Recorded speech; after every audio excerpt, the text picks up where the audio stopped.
What about the Bears? What you're seeing out of them hitting their line for Caleb Williams, DJ? What do you think about that? Well, I always think when you bring in players in free agency or in trades, your odds of hitting on players is much greater when you have experience. Either they have experience in the scheme or you have experience within the organization that know the player really, really well. So when you go out and get Jonah Jackson, who has experience with your head coach, that's beneficial. He's been in this offense. We know what he looks like in this offense. Joe Thuney, Ryan Poles was there when they selected him.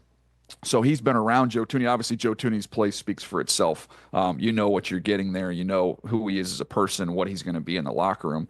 So you start there. And then the other thing is this was their glaring need if you watched the Bears last year. If we're going to get a fair evaluation of Caleb Williams, that has to be upgraded.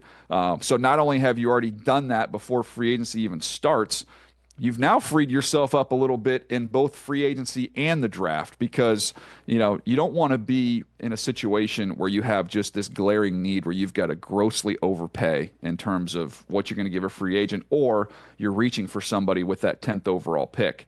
Now it frees up some new names there, Rich.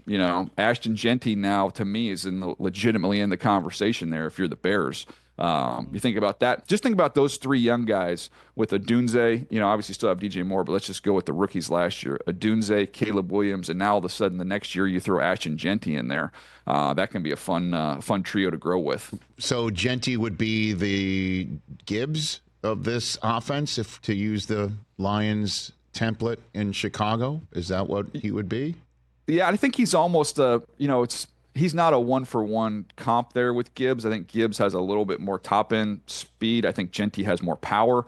But, yeah, he's going to be your back. He's going to be your guy who's going to hit home runs for you.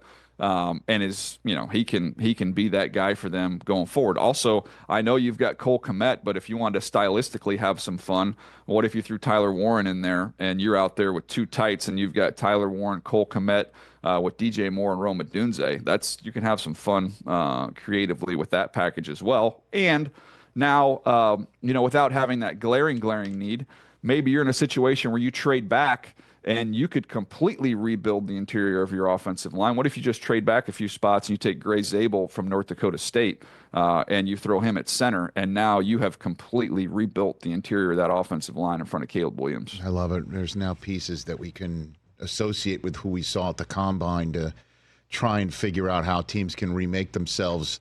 Catch the Rich Eisen Show live weekdays from 12 to 3 p.m. Eastern on Roku Sports Channel in the U.S.